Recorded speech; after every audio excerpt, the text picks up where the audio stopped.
제가 금요일날 제가 그 중보기도 금요 중보 인도하지 못했습니다. 갑자기 한 5시쯤 금요일날 5시쯤이나 이렇게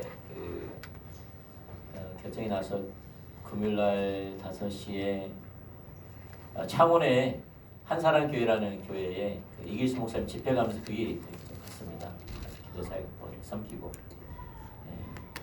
그랬는데 가서 이제 여러 가지 면에서는 그 교회 참 좋더라고요. 좋고 거기서 이제 제가 느끼고 또 느끼고 느낀 게 십자가의 복음으로 이렇게 세워져야 된다. 그게 이제 더 이렇게 비춰지더라고요. 뭐냐면 십자가의 복음은 다른 게 아니라 예수님 그분이세요. 그 예수님이 내 삶의 주인이고 그 예수님이 내 삶의 목적이고 그 예수님이 인도하심을 따라 예수님의 능력으로 살아가는 삶이에요. 그게 십자가의 복음이죠. 예수님 그분이시죠. 그 예수님 복음이세요. 예수님 복음인데 근데 문제가 뭐냐면 예수님의 그 복음이 능력이 없어요. 이 시대가. 가장 큰 능력이 없는 그 나타난 증상이 뭐냐면 사람이 안 바뀌어요. 자기 자신도 바뀌지 못한 복음이 되어버린 거예요. 예수님이 자기 자신을 못 바꾸는 거예요. 그건 복음이 능력이 안 되는 거지. 왜 그러느냐? 예수님이 내 삶의 주인이 되지 않으니까. 예수님이 내 삶의 목적이 되지 않으니까. 그분이 나를 다스리고 통치하시고 내게 힘과 지혜가 되어주시지 않으니까 나를 못 이기시는 거예요. 그러니까 안 바뀌는 거죠. 그러니까 예수님의 힘보다 내 힘이 더 강한 거예요. 안 바뀌어요. 이 시대는 찬양과 경배도 좋아요. 메시지도 어느 때보다 본질적인 메시지를 전해요. 근데 안 바뀌어요.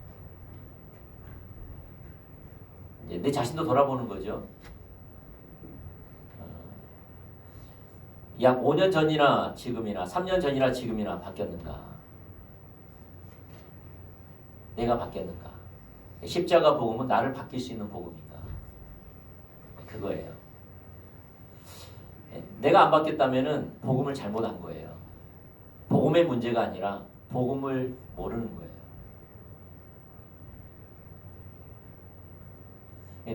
나도 바뀌지 못한 복음은 거짓 복음이에요. 그러면 어느 누구도 바뀔 수 없어요. 나를 통해 어느 누구도 바꿔지지 않아요. 왜 나도 안 바뀌는데? 복음이 나를 못 바꾸는데 내가 누굴 바꾸냐 이 말이죠. 왜 그러느냐 하면 복음을 몰라서 그래요. 십자가의 복음이 가려져서 그래요. 자기식으로 믿어서 그래요. 그럼 그 사람은 안 바뀌어요. 똑같아요. 5년 전이나 3년 전이나 2년 전이나 1년 전이나 나는 난 거예요. 똑같아요. 변한 게 하나도 없어요. 변하지 않았지만 은혜는 경험하는 거죠. 울기도 하고 애통이 하기도 하고 가난해지기도 하고 그러지만 안 바뀌는 거죠. 그건 복음이 아니에요. 잘못된 복음을 알고 있는 거예요. 잘못된 예수예요. 능력 없는 예수를 믿고 있는 거예요. 그러다 보니까 가정이 안 바뀌는 거예요. 가정이 바뀌는 것은 상대방이 바뀌는 게 아니라 내가 바뀌는 것이 가정이 바뀌는 거거든요. 내가 바뀌는 거예요. 내가 가정에서의 하나님을 따라가는 위치를 찾아가는 무너진 질서를 세워가는 거예요. 내가 바뀌는 거예요. 내가 기도 많이 하면 다른 사람이 바뀌는 게 아니에요. 내가 바뀌는 거예요. 근데 복음이 나를 못 바꾸니 가정도 못 바꾸죠. 가정의 영적인 회복이 일어나지 않아요. 왜냐하면 내가 안 바뀌고 있으니까. 복음이 복음되지 못하고 있으니까 안 되는 거지요. 문제는 뭐냐면 그러니까 복음이 문제가 아니라 내가 문제인 거예요. 내가 복음을 잘못 이해하는 거예요.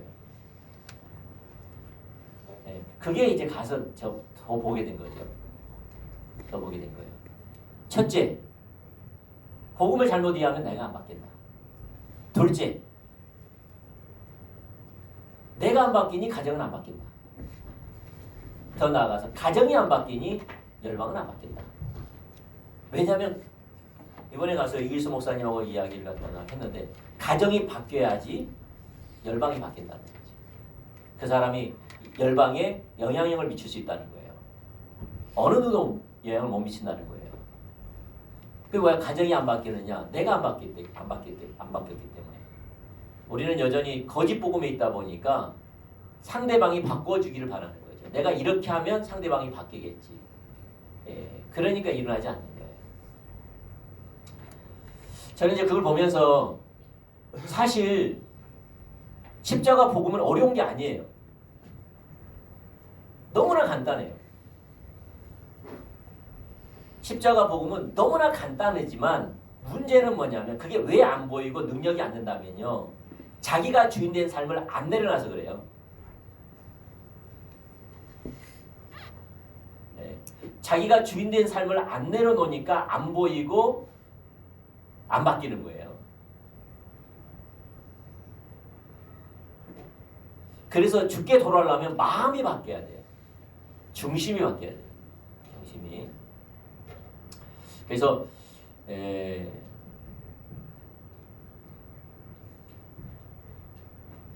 이제 참 안타까운 거지만 중심은 쉽게 변하지 않아서 하나님께서 흔드시지 않는 한 중심은 바뀌지 않아요. 하나님은 이 시대 키즈를 하고 계세요. 흔드세요. 내가 소중하다는 걸 다 떨어뜨리게 만드세요. 내가 안락함을 느낀 것들을 다 빼앗아가세요. 그래야지 마음이 부드러워지거든요. 자기의 신앙을 돌아보거든요. 그럴 때만. 근데 그건 아프잖아요. 그렇죠? 아프니까 하나님이 여러분 삶에 조금 찢을 때 돌아오셔야 돼요. 각자에게 조금만 찢어요. 하나님 우리를 사랑하시기 때문에 확 안 찢어요. 조금만 찢어요. 조금 찢을 때 우리 마음이 연해서 막 엎드려야 돼요. 아멘. 하나님이 어떤 분이신지, 나는 어떤 존재인지, 나는 그분을 위해서 어떻게 살아가야 되는지가 명확하게 비춰져야 돼요. 할렐루야. 네, 그렇게 되기를 축복하고요. 그래서 그의 삶에 우리가 회복되는, 내가 변화되는 복음의 핵심적인 게 뭐냐면 하나님과 동행하는 삶이에요. 다른 말로 말해서 성령님과 동행하는 삶이에요. 이걸 잘하면 돼요. 절대 어려운 게 아니에요. 절대 어려운 게 아니에요. 오늘 설교만 잘 들어도요. 우리는 그렇게 살면 됩니다. 절대 어려운 게 아니에요. 아멘? 어려운 게 아니에요. 무거운 짐이 아니에요. 어려운 게 아니에요. 주님 뜻대로 살고자 하는 마음이 필요한 거예요. 네, 그 마음을 가지고 오늘 설교를 들으시면 좋겠습니다. 아멘? 네. 자, 오늘은 우리 신앙은 처음부터 끝까지 성령에 의한 삶입니다. 우리 신앙은 처음부터 끝까지 성령님에 의한 삶이에요. 다시 말해서 성령님과 친밀한 교제, 성령님과 동행하는 삶이에요. 다른 말로 말해서 성령님과 친밀한 교제를 나누는 삶, 성령님과 동행하는 삶이에요. 우리 신앙의 처음부터 끝까지 성령님과 동행하는 삶이에요. 아멘? 네. 그래서 우리 삶 속에 성령님의 도움 없이는 살아갈 수가 없어요. 이게 우리의 머릿속에, 가치관 속에 뿌리 깊게 박히기를 축복합니다. 나는 성령님 없이는 살아갈 수 없는 존재구나. 나의 삶은 성령님과 동행하는 삶이구나. 성령님과 교제하는 삶이구나. 성령님의 도움으로 살아가는 삶이구나. 이게 다 명확히 딱 비춰져야지 아침에 일어나도 누굴 구할까요? 성령. 성경을 읽을 때는 누굴 구할까요? 사람과 대화할 때도, 문제를 만날 때도, 예배를 할 때도. 이게 박혀야지 나도 그냥 자동적으로 성령님 도와주세요. 성령님 인도해 주세요. 성령님 역사해 주세요. 힘 주세요. 승리케 주세요. 이렇게 되는 겁니다. 이게 바뀌게 축복합니다. 그래서 우리 신앙생활은 처음부터 끝까지 성령의 삶이에요. 자, 보면 우리의 구원을 위해서 하나하나 볼게요. 우리의 구원을 위해서도 성령님이 필수예요. 요한복음 3장 5절 시작. 예수께서 대답하시되 진실로 진실로 너에게 이르노니 사람이 물과 성령으로 나지 않으면 하나님 나라에 들어갈 수 없느니라. 성령님께서 예수 그리스도를 알게 하셔야지 구원받을 수 있어요. 우리의 성화, 예수님처럼 변화되는 삶, 이 삶도 성령의 도움 없이는 안 돼요. 고린도후서 3장 18절 시작. 우리가 다 수건을 벗은 얼굴로 거울을 보는 것 같이 주의 영광을 보매 그와 같은 형상으로 변하여 영광에서 영광이 이르니 곧 주의 영으로 말미암니라. 아멘. 자, 하나님을 아는 것 핵심적인 거죠. 우리 하나님을 알아가는 거죠.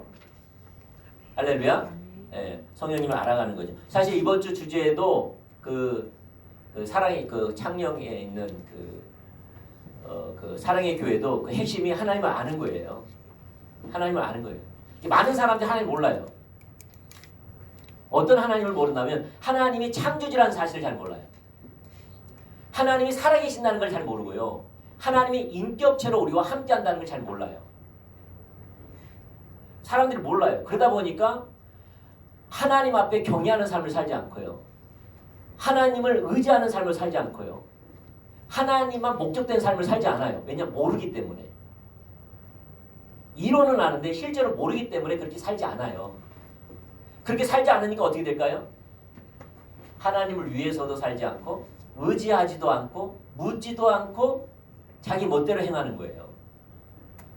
무슨 말이냐? 모른다는 거예요. 이론에 불과하다는 겁니다. 그래서 이길수 목사님이 그것을 집중적으로 하시더라고요. 왜냐하면 우리 신앙생활은 믿음이라는 삶이 믿음이거든요. 우리 신앙, 믿을 신, 앙망을 악. 믿고 바라보는 거예요. 그게 신앙인데 무슨 말이야? 신앙생활 자체를 안 하는 거죠. 왜? 모르니까. 하나님을 실제로 모르니까. 그분이 창조주라면 우리는 누굴 위해 살아야 돼요? 피조물이 우리는 그분을 위해서 살아가야 돼요. 근데 많은 사람들이 하나님을 위해서 살지 않아요. 자기를 위해 살아요. 자기 행복, 자기 만족, 자기의 취향, 자기의 부함, 자기의 집착으로 살아가요. 왜냐하면 창조주 하나님을 안 믿어요. 실제는 몰라요. 몰라요. 하나님은 모든 걸 다 아시는 분을 안 믿어요. 그러니까 하나님의 인도를 구하잖아요. 왜냐하면 그분이 모든 걸 알기 때문에 나를 최선으로 인도하겠지. 그래서 하나님께 나아가서 하나님께 묻는 삶, 하나님의 길을 묻는 삶, 하나님께 방향을 묻는 삶을 안 사는 거예요. 왜? 안 믿기 때문에. 실제는 안 믿는 거예요. 하나님은 전지전능하시다. 전지전능하신 분이 우리 아버지라면 늘 도움을 구하겠죠. 여러분이 대기업 사장이 여러분 아버지라면은 매일 전화하지 않겠어요? 매일 가서 아버지 옷 사주세요. 아버지 이 문제 터졌는데 좀 해결해 주시죠. 아버지 이거 필요합니다. 이것 좀 해주세요. 그러지 않겠습니까? 실제 그런다면은. 근데 우리는 하나님이 전지전능하신 분이라는 것을 이론만 알기 때문에 실제로 그렇게는 안 살아요. 하지만 기도하는 삶은 안 살아요. 그만큼 하나님을 몰라요. 안 믿는 거예요. 실제는 신앙생활 안 하고 있는 거예요. 왜냐하면 알아야지 믿는데 이론에 불과하니까. 그러니까 믿음이 안 생기니까 경외함이 없고 경외함이 없으니까 자기 육신대로 사는 거예요. 그러면 어떻게 될까요? 하나님의 생명은 전혀 없는 거예요. 세상 사람들과 똑같은 삶을 사는 거예요. 교회는 오지만 종교적인 의식은 하지만 세상 사람들과 똑같은 가치관으로 살아가요. 그들이 고민하는 걸 같이 고민하고 그들이 힘들어하는 걸 같이 힘들어하고 그들이 집착하는 걸 같이 집착하고 그들이 기뻐하는 걸 같이 기뻐하는 거예요. 구별이 안 되는 거예요. 그게 사망이죠. 그 영혼이 죽은 사단에게 매여있는 그 영혼이 우리가 그 사단의 어떤 면에 하나님과 관계가 끊어져 있는 영혼이 죽어있는 자들과 똑같아버린 거예요. 그렇게 돼버린 거죠. 이게 몰라서 그래요. 그들은 하나님을 몰라서 그러거든요. 우리도 하나님 몰라요. 그래서 핵심이 뭐냐? 하나님을 알아가는 거예요. 하나님은 어떤 분이신가? 내가 어떤 자세를 기뻐하시는가? 어떤 관점으로 보기를 원하시는가? 가정을 어떻게 보기 원하는가? 물질을 어떻게 보기 원하시는가? 이런 환경 가운데 하나님은 어떤 자세를 취하기 원하시는가? 어떻게 나오길 원하시는가? 하나님을 알아가는 거예요.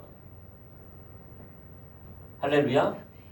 그리고 그 아는 것이 얼마나 진리인지, 얼마나 생명인지, 얼마나 안전한지 그걸 알아가는 거예요. 하나님을 알아가는 거예요. 그렇게 하나님을 아는 것은 늘 그 자리에 있어요. 맞습니까? 네. 그 자리에 있는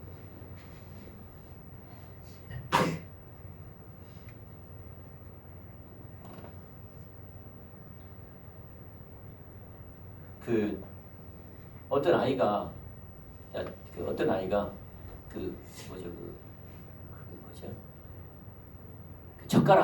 젓가락 가지고 그 정기 콘서트 있죠. 그걸 막 주시려고 그래요. 부모가 하지 마라. 그러고.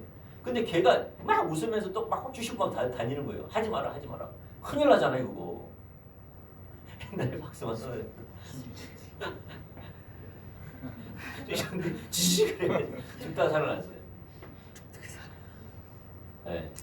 근데 아버지가 하도 안 되길래 그 어떤 게 그 있어요. 막 소리 나는 게 있어요. 그걸 갖다가 애들 이리 와라 그래가지고 그갖다 팍 주셔버렸어요. 그러니까 막 소리 나는 그것이 애가 놀래가지고 그리고 걔 손을 잡아가지고 젓가락 잡고 집어넣으려고 애가 손을 빼는 거죠. 네. 얼마나 위험한 거 보게 되면. 그러면은 그렇게 알면은 집어넣을까 안 집어넣을까요? 평생 안 집어넣죠. 그와 같아요. 하나님의 길을 알면은 그와 같아요. 아는 거예요. 이러면 죽는구나. 이러면 다치는구나. 이러면 큰일 나는구나. 가장 안전하구나. 이렇게 해야 되겠다. 이게 아는 게 길이에요. 그 길을 가르쳐 달라는 거예요. 할렐루야. 환경이 어려운 환경은 이렇게 해야 되는구나. 하나님은 내가 이렇게 살아갈 때 복을 주시는구나. 이렇게 살아갈 때 생명으로 역사하시는구나. 이걸 싫어하시는구나. 이렇게 하면 죽을 것 같지만 사는 거구나. 그게 사는 길이구나. 이렇게 하나님을 알아가는 거예요. 근데 이때도 성령님이 필요해요. 성령님이 계시해 주셔야지만 알 수가 있어요. 읽어볼까요? 에베소 1장 17절 시작. 우리 주 예수 그리스도의 하나님 영광의 아버지께서 지혜와 계시의 영을 너희에게 주사 하나님을 알게 하시고, 하나님을 알게 하시는 누구라고요? 성령님. 그 길을 모세가 그 길을 알기를 원했어요. 주의 길을 내게 보이사 주의 신인 가운데 있게 해주시고 주님을 알게 해달라. 자, 하나님의 뜻을 알기 위해서도요 성령님이 필요합니다. 고린도전서 2장 9절과 10절 시작. 기록된 바 하나님이 자기를 사랑하는 자를 위하여 예비하신 모든 것은 눈으로 보지 못하고 귀로 듣지 못하고 사람의 마음으로 생각하지도 못할 바함과 같으니라. 오직 하나님의 성령이 이것을 우리에게 보이셨으니 성령은 모든 것 곧 하나님의 깊은 것까지도 통달하시느니라. 하나님의 뜻을 누가 알게 하였어요? 성령.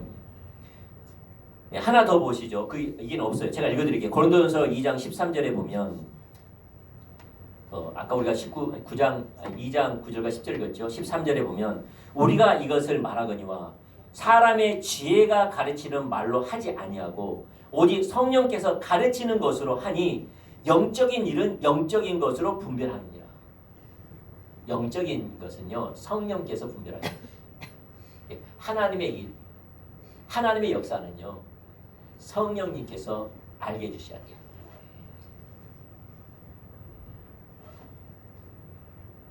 많습니다.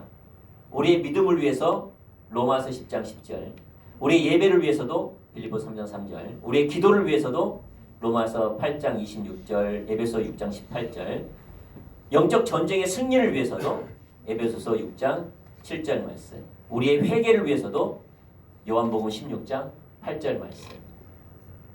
우리 신앙생활은 처음부터 끝까지 성령이 한 삶이에요. 성령님과 동행하는 삶이에요. 성령님과 친밀한 교제를 나누는 삶이에요. 할렐루야. 그래서 우리 세계적인 신학 박사인 F.F. 브루스 같은 경우에는 이렇게 말했어요. 그리스도의 부활과 믿는 자들의, 그러니까 그리스도인들의 부활 사이는 성령의 시대이다. 예수님의 부활과 예수님이 다시 오실 그 재림 때의 그 사이는 누구 시대, 무슨 시대라고요? 성령의 시대다. 할렐루야. 성령의 시대. 우리는 성령님을 구하셔야 돼요. 여러분 성령의 충만함과요 하나님의 임재는 밀접한 관계가 있습니다. 구약은요 하나님의 임재로 표현 많이 하고요, 신약은요 성령의 충만함으로 표현을 많이 해요. 왜냐, 하나님의 임재와 성령의 충만함은 같은 의미예요. 하나님의 임재는 구약의 어떤 이미지라면 신약은요 성령 충만이라는 단어를 써요. 그게 하나님의 임재예요. 하나님 우리 가운데 오시는 임재라고요. 그게 성령의 충만함이라는 거예요. 성령께 사로잡힘을 받는다 이 말이에요. 그래서 그들이 하나님의 임재를 구했던 것처럼 우리도 성령 충만함을 구해야 돼요. 그들이 하나님과 동행하는 삶을 살았던 것처럼 신약에서는 성령과 동행하는 삶을 살아야 돼요. 왜냐하면 성령님이 보혜사 하나님이시거든요. 예수님이 보혜사셨는데 예수님이 승천하시면서 보내주신 분이 또 다른 보혜사 성령님이, 예수님 같은 성령님이세요. 성령님과 동행하라는 거예요. 내가 이 땅에 와서 12 제자들과 동행했던 것처럼 너희들은 성령님을 보내주실 것이었는데 성령님과 동행하라는 거예요. 그게 보혜사예요. 근데 우리가 성령님의 도우심이 아니면은 신앙생활이 불가능해요. 배울 수도 없어요. 그래서 성령님은요 여러분을 선생님이에요. 성령님이 여러분을 가르쳐요. 예수님 시대 때는 사복음서는 예수님이 그들을 가르쳤지만 지금은 예수님을 대신해서 성령님이 우리를 가르치세요. 우리는 그렇게 배워야 돼요. 우린 성령님의 제자예요. 할렐루야. 네. 그래서 우리가 예수님의 제자다, 우리는 성령의 사람이다, 같은 말이에요. 저는 굉장히 중요한 말을 한 거예요. 제가 오늘 설교는 굉장히 중요한 말을 하는 거예요. 여기에 달려있어요. 여기에 달려있어요. 신앙생활이 실제냐 아니냐는 여기에 달려있어요. 여기에 달려있어요. 그래서 두 번째가 뭐냐면은 우리 신앙생활은요, 우리 신앙생활의 핵심은 성령님과의 교제입니다. 성령님과의 교제. 빌립보서 2장 1절 말씀. 자, 읽어보죠. 시작. 그러므로 그리스도 안에 무슨 권면이나 사랑의 무슨 위로나 성령의 무슨 교제나 긍휼이나 자비가 있거든. 성령님과의 교제. 우리 신앙생활 말합니다. 고린도후서 13장 13절 시작. 주 예수 그리스도의 은혜와 하나님의 사랑과 성령의 교통하심이 너희 무리와 함께 있을지어다. 성령님과의 교제가 있기를 원한다고 축복하는 거죠. 갈라디아서 5장 16절 시작. 내가 이르노니 너희는 성령을 따라 행하라. 그리하면 육체 욕심을 이루지 아니하리라. 성령을 따라 행하라. 성령님과의 친밀한 교제, 그 다음에 성령을 따라 행하라. 성령과 동행하라. 같은 말이에요. 성령님과 친밀한 교제를 나누라. 성령님과 동행해라. 성령에 의한 삶을 살아라. 같은 말이에요. 갈라디아서 5장 25절 말씀 시작. 만일 우리가 성령으로 살면 또한 성령으로 행할지니. 아멘. 그러니까 우리 신앙생활은요, 성령님과 교제, 성령님과 동행, 다시 말해서 하나님이 말씀하시면 순종하는 삶을 사는 거예요. 성령님과 교제하면서 성령님께서 하나님 말씀을 깨닫게 하시면 성령의 능력으로 순종하는 삶을 사는 거예요. 제가 엊그저께 제가 옛날도 한번 이야기했는데 부산에 은퇴하신 목사님의 사모님이 계세요. 목사님은 소천하시고 한 3년 전인가 소천하시고 사모님이 계세요. 사실 그 사모님이, 그 목사님이 은퇴하시면서 제가 진주에 있을 때 저를 후임으로 생각했어요. 건물도 있고 막 그래서 성도도 있고 그래서. 근데 문제는 뭐냐면 제가 응급비가 없어서 못 갔습니다. 응급비. 대부분 이제 응급비를 드리잖아요. 그래서 나보고 돈 얼마 갖고 있냐고 그러더라고요. 얼마 없습니다. 그랬더니 얼마나 갖고 있냐? 갖고 있는 거 전부 다 얼마냐? 이 정도 갖고 있습니다. 그랬더니 그대로 말 안 하더라고요. 왜 물어본가 했는데 그 후에 알게 됐죠. 예. 퇴임하시면서 이제 응급비를 가지고 가야 되는데 응급비가 있어야 되는데 예, 그게 충당이 오니까 다른 분이 이제 응급비 될 수 있는 분이 있어요. 들어갔어요. 뭐 이제 하여튼 이제 그런 예, 그 교회의 사모님이세요. 목사님. 소천하고 나서 그렇게 건강하신 목사님이 돌아가시고 예, 사모님이 이제 3년 전에 홀로 되시고 약 1년 반 정도는 굉장히 힘들으셨다고 하더라고요. 정말 힘드셨고. 그래서 이제 제가 이야기 들었을 건데 올 초인가 예, 올 초에 또 그러셨는데 이번에도 전화 오셔가지고 목사님 제가 이제 우리 교회 오겠다는 거예요. 부산에 사시는데 예, 우리 교회 오겠다는 거예요.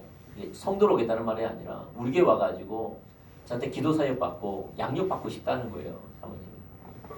왜냐하면 제가 그때 광주에서 광주 영원한 컨퍼런스 할 때 사모님이 저한테 기도 사역 해달라는 걸 제가 기도 사역 하면서 쭉 감동 이야기하고 설명을 했거든요. 그때 사모님이 뭐 말씀을 기도 사역이 너무나 지금도 그렇단 말이 아니에요. 기도 사역이 너무나 명확하고 너무나 또렷하고 정확하고 그 다음에 설명을 해주는데 정말 너무나 세밀하고 디테일하게 이해를 갖다 쏙쏙 할 수 있게끔 해주신 분 내가 처음이라고 그러더라고요. 사모님이 말이 그래요. 그때 기억이 나서 한 번 오겠다는 거 우리 교회에. 한 번 오겠다는 거예요. 아유 사모님 왜 오시려고 하십니까? 그 먼 데를 왜 오시려고 합니까? 그 사모님이 또 등록해서 다니는 또 교회가 있어요. 있는데 또 그 목사님 저하고 알고 왜 오시려고 합니까? 사모님 뭐 때문에 그러십니까? 했더니 이제 내가 신앙생활을 해도 마음이 이렇게 뭐랄까 뻥 뚫리지 않다는 거예요. 뭔가 신앙생활이 답답하고 뭔가 해결되지 않고 뭔가 걸린 것처럼 예. 뭔가 해결되지 않는 이걸 갖다 좀 해결하고 싶다는 거예요. 저한테. 사실 그 사모님 그걸 해결하고 싶어가지고요. 한국의 유명한 목사님 집회는 다 갔습니다. 그걸 담임 목사님 알고 가지 말라 그랬거든요. 그리고 목포의 유명한 목사님이 또 집회한다 그래서 저보고 가면 어떻게 했냐 그러더라고요. 나도 가지 말라 그랬어요. 간다고 해결되지 않습니다. 그때도 그랬어요. 기억나게. 가지 마십시오. 가도 해결 안 됩니다. 가서 해결될 것 같으면 가라고 하지요. 해결 안 됩니다. 100% 안 됩니다. 내가 그랬어요. 그러면 우리 목사님께 말하지 말고 한 번만 오겠다는 거예요. 내가 말이죠. 나이는 먹어도 아직까지 굳건해가지고 옛날에 목사님 내가 목포도 갔고 다 말하다 갔더라고요. 내가 가지 말라 목포까지 광주까지 터미널에서 목포까지 가고요. 내가 막 아직까지 짱짱합니다. 막 그런 거예요. 오겠다는 거예요. 근데 광주보다 가까운데 그거 못 가겠습니까? 허락만 해달라는 거예요. 그럼 우리 목사님께 말하지 말라는 거예요. 사모님은 안 됩니다. 오시면 안 됩니다. 그러니까 사모님이 그러더라고. 나를 불쌍히 여겨주세요. 난 남편도 없고 나는 진짜 불쌍한 사람입니다. 나를 불쌍히 여겨주세요. 그러는 거예요. 그래서 내가 오지 말라고 했어요. 그래도 오지 말라고 했어요.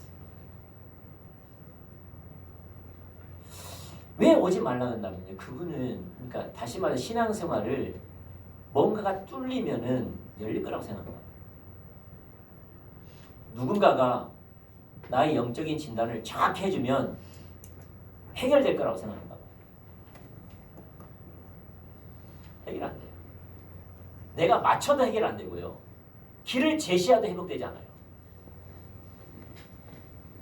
근데 많은 사람들이 그 사모님과 같아요. 사실.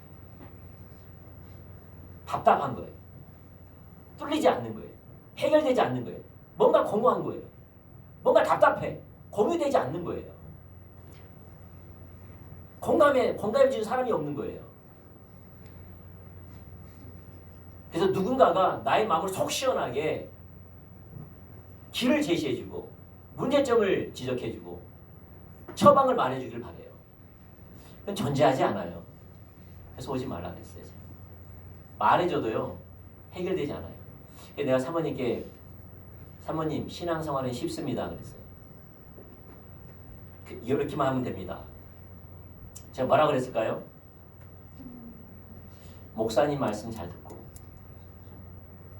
설교 시간에 성경 공부 시간에 말씀을 보면서 하나님 말씀이라고 내게 주시면 그걸 순종한 삶을 살면 됩니다. 그것만 하면 됩니다. 사모님 뭐라 그랬을까요? 그 다 알지요. 다 아는데 근데 와가지고 내 말 좀 들어보라고. 올 필요 없다니까요. 담임 목사님 말씀 듣고 설교 듣고 성경 공부를 통해서 하나님이 내게 비춰주시면 그걸 순종하십시오. 그것만 하면 됩니다.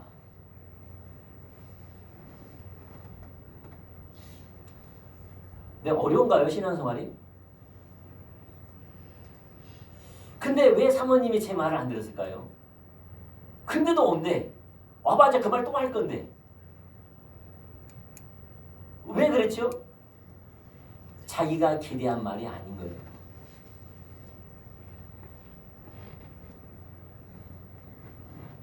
본인이 기대한 말이 아닌 거예요. 비춰주기를 기도하면서 비춰주면 그건 하나님이 내게 주신 말씀이기 때문에 내 삶에 하나님을 의지하여 순종하는 건 어렵거든요. 쉬운 말씀을 하지 않아요. 어쨌든 하나님 말씀은 어려워요. 왜냐하면 하나님 말씀은 내가 이곳에 있는 것을 이곳에 가기를 원하시는 말씀이거든요. 간단한 것 같아도 안 돼요. 어려워요. 됐으면 말씀하지 않았겠죠. 다른 걸 말씀하셨겠죠. 됐으면. 그러니까 안 돼 있는 부분이기 때문에 순종하려면 어렵습니다. 어떻게 해야 되느냐? 성령의 도우심을 가지고 기도하며 은혜를 구하며 넘어지면서 또 일어서고 기도하고 애쓰는 과정 가운데에 인격이 변하고 하나님 마음을 알아가고 영적 전쟁을 배우는 거고 자세를 배우는 거고 여기에서 생명을 누리면서 순종하는 거예요. 사람들이 그거 안 하는 거죠. 그거 안 하는 거예요. 왜? 지금 설교를 하나님 앞에 안 쓰기 때문에 그리고 목회자의 말을 하나님 말씀을 안 듣기 때문에 사람의 말을 듣기 때문에 여러분 지금 하나님이 살아계시고 지금 임재하셔서 말씀하고 있는데 그러한 자세와 태도로 듣겠습니까?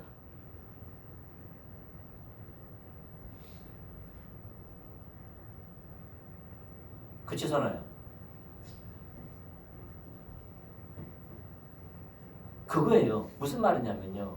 우리가 살아계신 하나님 앞에 예배하고 그 하나님의 우리 가운데 말씀하신 통로가 목회자고 그 말씀을 통해서 하나님을 만나기를 다시 한번 깨닫게 해주시기를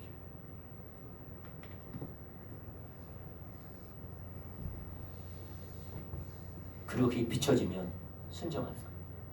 근데 그 순종은 쉽지 않아요. 내가 죽지 않으면 부인되지 않으면 할 수 없는 것들이에요. 헨리 브리갈 목사님은 대가 없는 조정, 대가 없는 순종은 존재하지 않다는 거예요. 이것만 하더라면 하나님의 임재가 함께할 거예요. 하나님을 향한 사모함과 애통함과 그리움과 주를 향한 목적되는 마음이 더 커질 거예요. 그게 어떤 말씀이든. 그런데 그걸 안 하는 거예요. 다시 말해서 성령님과 교제가 안 되는 거예요. 첫 번째, 인격체인 성령님과 교제가 안 되는 거예요. 그게 안 되는 거예요. 우리 왜냐하면 성전 우리가 하나님이 함께 하시는 하나님이 거하시는 성전이잖아요. 맞습니까? 하나님께 드리러 왔잖아요. 하나님이 누굴 통해 말씀하세요? 지금 저를 통해 여러분에게 말씀하시는 거예요. 우리 모두 다 들으라고. 그러면 그 말씀 중에 내게 살리는 말씀, 내 삶을 회복시키는 말씀, 아버지 마음을 알기를 원하고 주의 뜻이 이루어지기를 원해서 들려지면 그걸 순종하는 거예요. 그걸 경향을 가지고 하나님을 존중히 여기면서, 왜냐하면 그분이 내게 말씀하신 거기 때문에 순종하는 거예요. 영술 성도님이 있어요. 우리 수인 성도님이 여보 아이들 밥 줘야 되는데 쌀이 떨어졌어. 퇴근하면서 쌀 한 포대 사오세요. 그랬어요. 알았어. 그랬습니다. 근데 집에 들어가면서 깜빡 잊고 들어갔어요. 그럼 어떤 일이 벌어질까요? 어떤 일이 벌어질까요? 그냥 아무 일 없는 것처럼 지나갈까요? 아니면 한마디 할까요? 한마디 하겠지요. 왜 그렇죠? 그건 인격체와의 대화잖아요. 교제잖아요. 맞습니까? 우리 설교도 마찬가지예요. 하면 사람들과의 관계도 말씀을 했는데 안 들으면, 순종하지 않으면, 반응하지 않으면 갈등의 문제가 발생한 것처럼, 이번에도 여러분, 하나님은 여러분에게 삐지실까요? 삐지 않으실까요?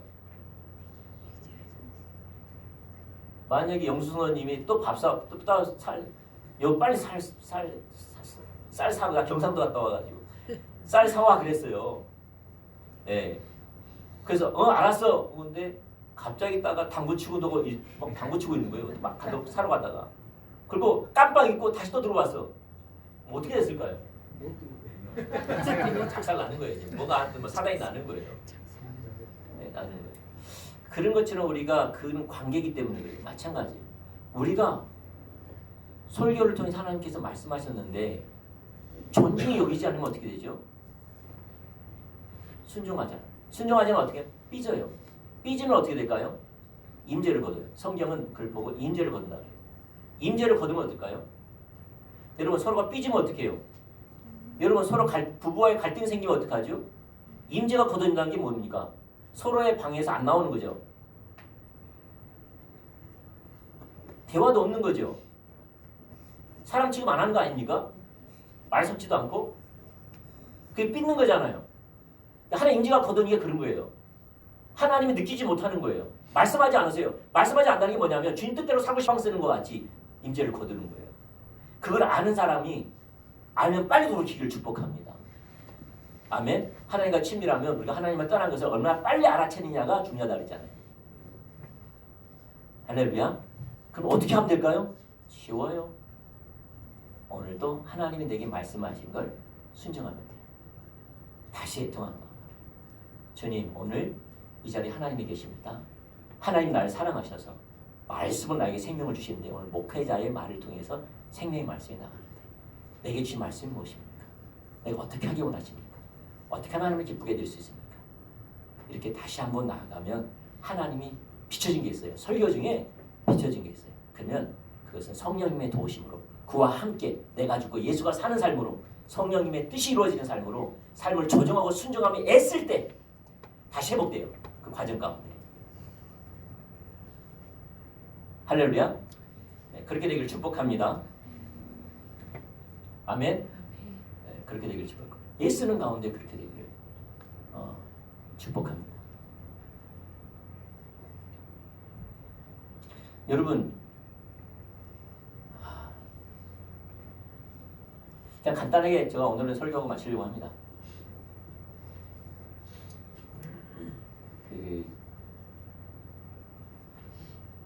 저에게도 이게 여러분도 알고 저도 아는 건데 이게 참 안 비춰져요. 안 비춰지니까 우리 신앙생활이 잘못된 거예요. 이게 핵심적인 건데. 여러분 하나님을 찾아 나오셨잖아요. 예배 올 때 하나님을 찾아 나올 때 자기를 위해서 나와요? 하나님을 위해서 나와요? 자, 해봅시다. 자, 자기를 위해서 나와요? 하나님을 위해서 나와요?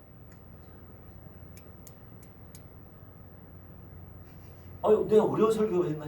지금 간단한 거죠? 왜 그러세요? 네, 함정 없습니다. 네, 함정 없어요. 함정 없어요. 간단합니다. 여러분 하나님을 예배할 때 하나님을 찾아 나올 때 자기를 위해서 나와요? 하나님을 위해서 나와요? 하나님을 위해서. 자기를 기쁘게 하기 위해서 나와요? 하나님을 기쁘게 하기 위해서 나와요? 내 뜻을 이루어달라고 나오는 거예요? 아니면 하나님의 뜻을 이루어달라고 나오는 거예요? 내가 원하는 거 들어달라고 하는 거예요? 하나님께 순종하러 나오는 거예요? 네, 이게 하나님의 얼굴 가는 거예요. 무슨 말? 예배는 나를 위해서 드리는 게 아니에요. 예배는 드리는 거예요. 예배는 받기 위해. 오늘 아침에 기도하는데 그 생각에 여러분 신앙이 부메랑이 되지 말라. 화살이 되라 말씀하시죠.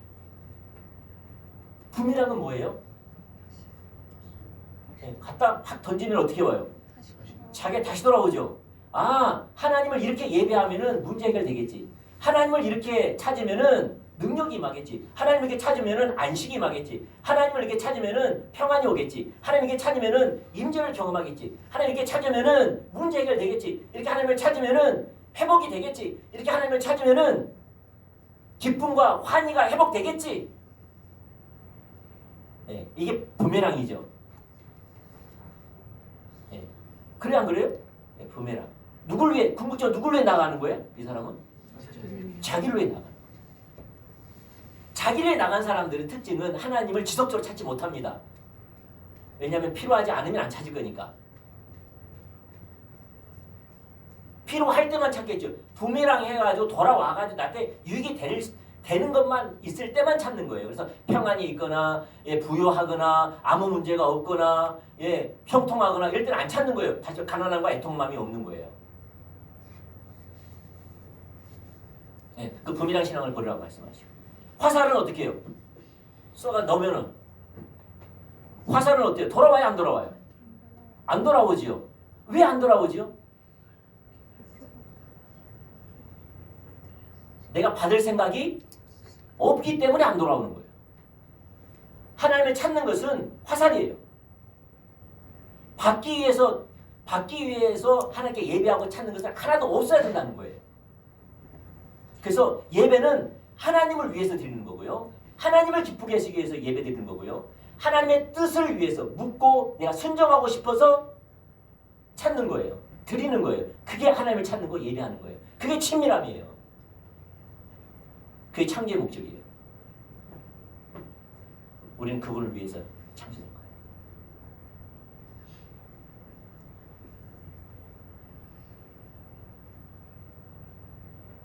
아멘? 여러분 하나님 왜 찾습니까? 왜 안 찾으면 불안하니까요? 안 찾으면 기쁨이 없으니까요? 안 찾으면 임재를 못 느끼니까요? 안 찾으면 평강이 없으니까요? 안 찾으면 불안하니까요? 그렇게 찾아야지만 임재를 느끼고 찾아야만 은사를 경험하고 환상을 경험하고 하나님을 체험하고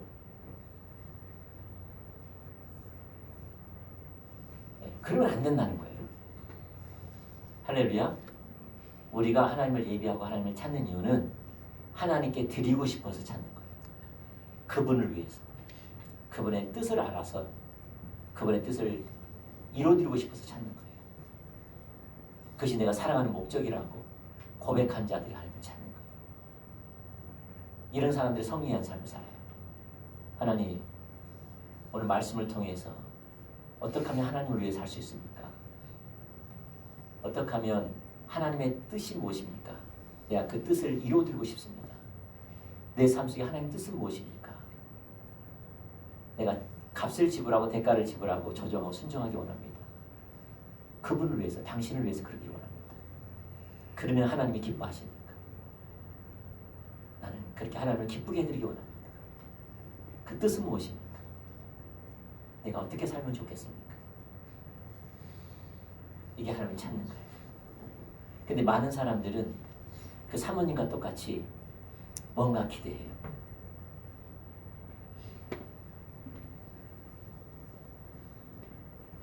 자기가 알고 싶은 꿍꿍이가 있는 거예요.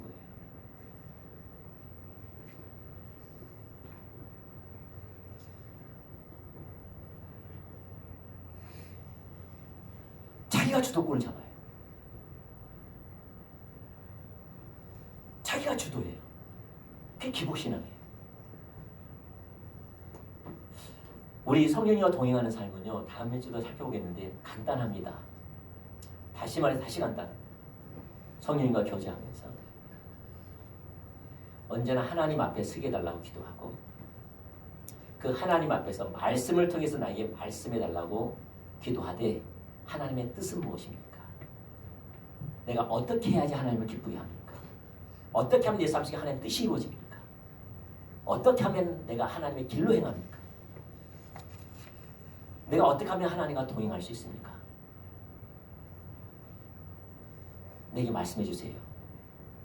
내가 순종함을 하나님을 기쁘게 해드리기 원합니다. 하나님의 목적이 이루어드리기를 원합니다. 하나님께 잘했다 칭찬받고 싶습니다. 그분의 뜻은 무엇입니까? 그 뜻이 보이면 내가 대가를 지불한 조정과 순종을 하겠습니다. 이런 사람이 하나님을 사랑하는 사람이에요. 이런 사람이 하나님을 사랑하는 사람만이 그렇게 할 수 있어요. 그래서 신앙생활은 하나님과의 사랑의 교제예요. 친밀한 교제예요. 이 자리로 가야지. 이런 가치관 가운데 세워져야지 하나님이 허락하신 친밀함 이렇게 따라갈 때 그 사람을 향한 비전, 소명 그게 다 이루어져요. 근데 많은 사람들이 도전을 받지만은 순종하지 않더라고요. 제가 보면 많은 사람들이 깨달아지지만 순종하지 않더라고요. 왜 그러냐? 그분은 하나님과의 인격으로 이해하지 않고 새로운 것을 깨닫고 새로운 것을 이해하는 걸로 이해하더라고요. 그건 안 변해요. 왜냐하면 그분은 인격신 하나님 앞에 안 서기 때문에 안 변해요. 열매를 맺지 못해요. 육신의 열매를 맺어요. 할 수가 없어요. 저는 그것을 반복적으로 보고 있더라고요. 여러분 제가 하나만 더 이야기하면 그냥 내가 할까 말까 하다가 진짜 조심스럽게 이야기합니다. 여러분 어떤 상처받지 마시고요. 제가 고민하다가 이야기한 거니까 저분이 고민을 많이 했구나. 그래 저렇게 했는데 내 상처받지 말아야지. 그렇게 좀 들었으면 좋겠어요. 우리 이제 예배를 드리고 찬양 경배하고 설교하고 기도사에 초청하잖아요. 초청할 때 나오지 않은 많은 분 안 나오신 분은요. 하나님과 교제에 문제가 있어요. 제가 마음으로만 이렇게 삭히려고 했는데 근데 이상하게 아침부터 어제 저녁부터 말해야 되겠나. 근데 이러면은 안 나오신 분들 상처받을 건데 근데 제가 진짜 조심스럽게 이야기하면 그건요 진짜 하나님과의 인격적인 관계 문제가 있어요. 왜냐면요 설교는요 우리 모두에게 말씀하시는 거고요. 초청은요 우리 모두를 초청하는 거예요. 근데 내가 하나님이 지금 목사님의 말을 통해서 내게 말씀하시고 목사님 말을 통해 나를 초청하신 것이 하나님이라면 그 안에 한 번도 해당되지 않다. 그건 좀 가능하지 않을 것 같고요. 또 하나는 깨달아도 나는 좀 이렇게 낯가림이 있어가지고 앞으로 나온 것을 조금 조심스럽다. 나는 좀 싫어한다. 그것도 다 문제가 있어요. 왜냐하면 하나님이 나오라고 하는 건데.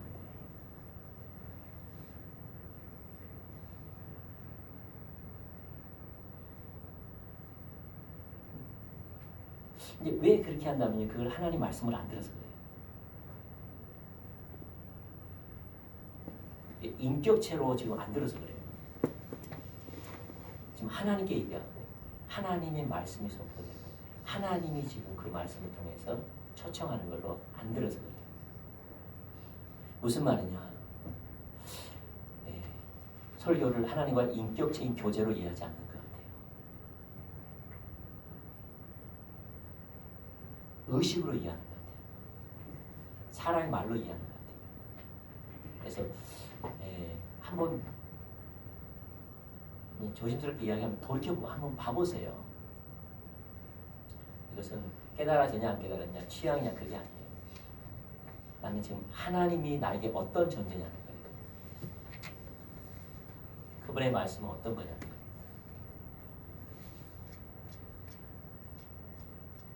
한번 생각해 보세요. 생각해 보면 내가 진짜 하나님 앞에 서야 되겠다. 그리고 하나님이 내게 말씀하고 초청하고 그렇게 이해를 갖고 있으면요. 그런 거 없어요. 하나님 날 부르시구나. 내가 그분 앞에 서야지. 사람 날 어떻게 보든. 그렇게 우리가 하나님 앞에 서야 돼요. 설교도 마찬가지고 또 기도 자격도 마찬가지고 우리가 성경 공부도 마찬가지고 여러분이 말씀 묵상할 때도 마찬가지예요. 하나님 앞에 서셔야 돼요. 그게 쉬워요. 신앙이 어려운 게 아니에요. 간단해요. 근데 왜 우리 삶 속에 하나님을 경험하지 못하느냐? 가장 기본적인 것을 싫어하고 뭔가가 다른 걸 원하는 게 있어요. 그러면 미혹이 빠져요.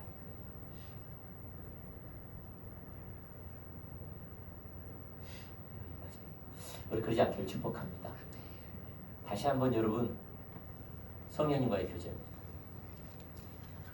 성령님 내게 말씀하시죠. 순종합니다. 어제 오면서 오늘 아침에도 그래요. 요새 우리 안사람이 저한테 지적을 많이 해요. 옳은 지적이에요. 여러분 어떠세요? 누가 옆에서 지적하면 기분 좋아요, 안 좋아요? 아무리 옳은 말을 해도 기분 좋아요, 안 좋아요?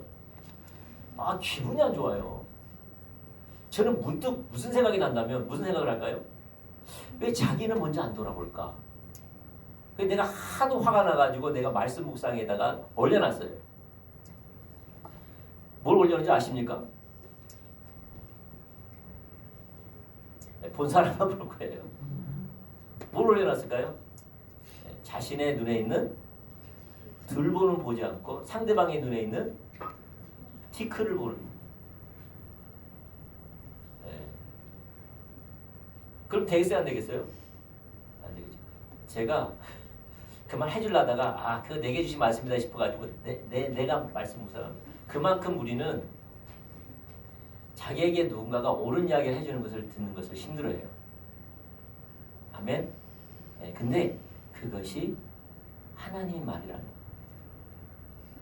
거예요. 하나님은 그렇게 말씀하시잖아요. 그런데 그걸 순종하잖아요. 놀라운 임재가 회복됩니다. 여러분 가끔 그런 말 하죠. 야, 당신 왜 이렇게 고집이 세? 그런 말 들었다고 합시다. 기분 좋아요, 나빠요? 무슨 말 하고 싶어요? 지는 그러고 싶어요, 안 그러고 싶어요? 솔직히 말해서 그러고 싶죠? 그 사람이 그 말 할 자격이 있어요, 없어요? 솔직히 말해서 없죠? 네. 그 말 생겨요, 안 생겨요? 근데 신기하게 봐보세요. 우리 신앙은 어려운 게 아니라니까요. 진짜 어려운 게 아니에요. 그것을 하나님 말씀으로 하는. 왜냐면 하나님이 모든 걸 통해 내게 말씀하시잖아요. 그 말씀을 보고 주님, 내가 그렇습니다.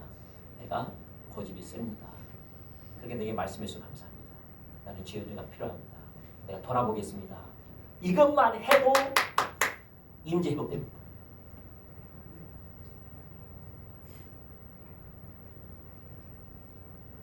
저 같은 게 걸더라고요. 아무것도 아닌 거죠. 그러니까 하나님의 임재고 친밀함이고요. 멀리 있는 게 아니에요. 단순한 거예요. 쉬워요. 하나님의 주권을 인정하는 거예요. 아멘? 하나님의 주권을 인정하고 모든 것을 하나님의 음성으로 받아들이고 내가 그걸 받아들이는 것도 얼마나 힘들어요. 근데 받아들이는 것 자체가요. 임재가 회복돼요. 받아들이면 임재가 회복돼요. 주님 내가 그랬습니다. 나는 그래서 주의 은혜가 필요합니다. 내가 돌이킬게요. 그걸 그렇게 안 하려고 은혜를 구하는 거예요. 도와주세요. 도와주세요. 그게 성령과 동행하는 삶이에요. 가난한 마음이 생겨요. 주님 뜻대로 살고 싶은 마음이 더 생겨요. 갖는 자는 더 주시고요. 보는 자는 더 보게 돼 있어요. 어려운 게 아닙니다. 아멘? 신앙생활은 어려운 게 아닙니다. 안 해서 그렇지. 우리 그렇게 되기를 축복합니다. 오늘도 몰라요. 내가 설교를 모르겠습니다. 그냥 막 했어요. 네, 설교했는데 이 중에서 하나님이 내게 비추신 게 있을 수 있어요. 그러면 그것을 인정하셔야 돼요. 그렇습니다. 그래서 하나님 필요합니다. 도와주세요. 내가 기꺼이 그러겠습니다. 내가 이를 악물고 성령의 도우심을 구하고 값이 지불된다 할지라도 넘어진다 할지라도 또 일으시고 또 일어서고 그래서 내가 하나님을 기쁘게 해드리겠습니다. 그러면서 마음을 다잡으면 금방 우리 마음이 졸량한 갈급함과 열망으로 회복이 돼요. 그렇게 되기를 축복합니다. 아멘. 여러분 그 하나님이 여러분 가운데 이렇게 말씀하시는 통로가 여러 가지예요. 설교도 통해서 여러분 하나님 말씀하기도 하시고요. 또 찬양을 통해서 말씀하기도 하시지만 또 사람의 말을 통해서 말씀하시고요. 어려움을 통해서도 말씀하시고요. 어떤 사건을 통해서도 말씀하시고요. 어떨 때는 몸이 아픈 걸 통해서도 말씀하시고요. 어떨 때는 내 마음을 상하게 하면서 말씀하시고요. 바리새인들 같은 경우는 예수님 말을 항상 그들의 마음을 상하게 했거든요. 상해요. 옳은 말도 상하고. 어떨 때는 이렇게 예수님이 독사의 새끼라 말한 것처럼 마음을 찌르듯이 상대방의 말과 행동이 내 마음을 상하게 하시면서 말씀하세요. 우리는 하나님의 주권을 인정할 때 우리는 순복할 수가 있죠. 하나님, 살아계신 하나님은 내게 모든 걸 통해서 말씀하시는데 내가 귀를 기울이기 원합니다. 하나님의 음성을 들으면 그걸 통해서 하나님 마음을 깨닫게 되면 나의 모든 하나님 말씀하시는 통로가 사랑스럽게 봐지고 감사하게 느껴지고 이런 식이 아니어서 난 깨달을 수 없었을 건데 라고 말하면서 하나님의 지혜를 찬양할 거예요. 우리 기도합시다. 하나님, 혹시 어떤 사건, 어떤 관계의 말과 행동, 또 어떤 환경, 또 몸의 질병, 여러 가지 통해 하나님 내게 말씀하셨어요. 왜냐하면 그게 가장 좋은 소통의 도구이기 때문에 하나님이 선택하신 거예요. 하나님이 가장 지혜로운 방법으로 선택하신 거예요. 하나님, 내게 말씀해 주세요. 내게 말씀해 주세요. 그 음성을 듣게 해주세요. 사실 금방 들을 수 있어요. 어려운 게 아니에요. 근데 우리가 알아요. 많은 부분 알아요. 근데 내가 원하는 건 다른 거라서 그래요. 다른 거 듣고 싶고 다르게 말해주고 싶고 아니기를 원하고 이래서 못 듣는 거예요. 하나님께 다시 나아가 보세요.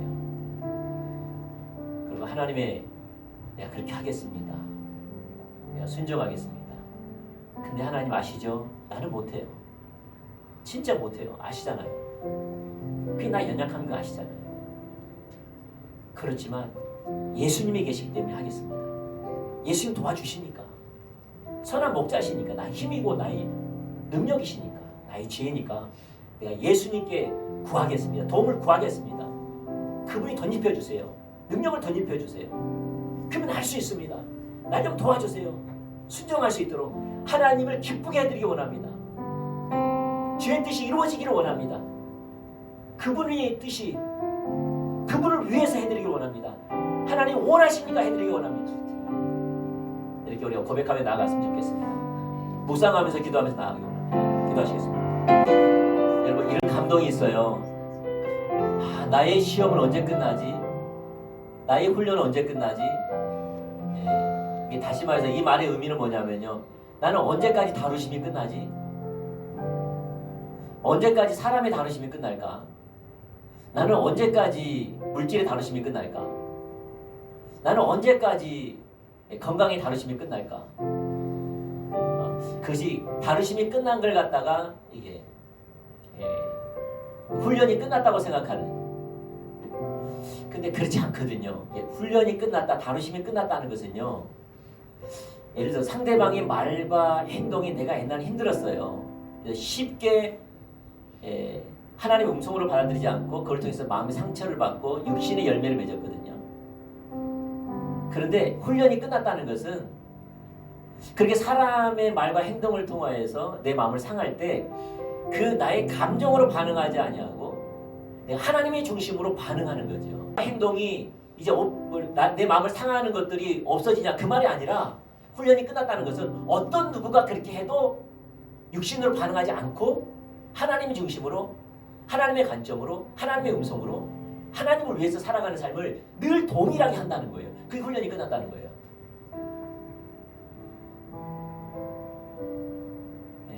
A라는 사람이 했다면 B라는 사람이 할 수 있고 C라는 사람이 할 수 있고 F라는 사람이 할 수 있어요. 그렇지만 훈련이 끝난 사람은요. 그 말과 행동에 있어서 나의 마음을 상하게 할 때 육신으로 반응하지 않고 하나님의 관점으로 하나님 중심으로 하나님 음성으로 알고 순종하는 삶으로 동일하게 한다는 거예요. 늘 한결같이. 그게 훈련이 끝난 거예요. 물질의 어려움이 끝난다는 것은 아무리 물질이 부유하든 가난하든 그걸로 반응하지 않고 어떻게 해요? 하나님의 중심으로 가난하나 부유하나 하나님의 영광으로 살기 원하고 하나님의 길로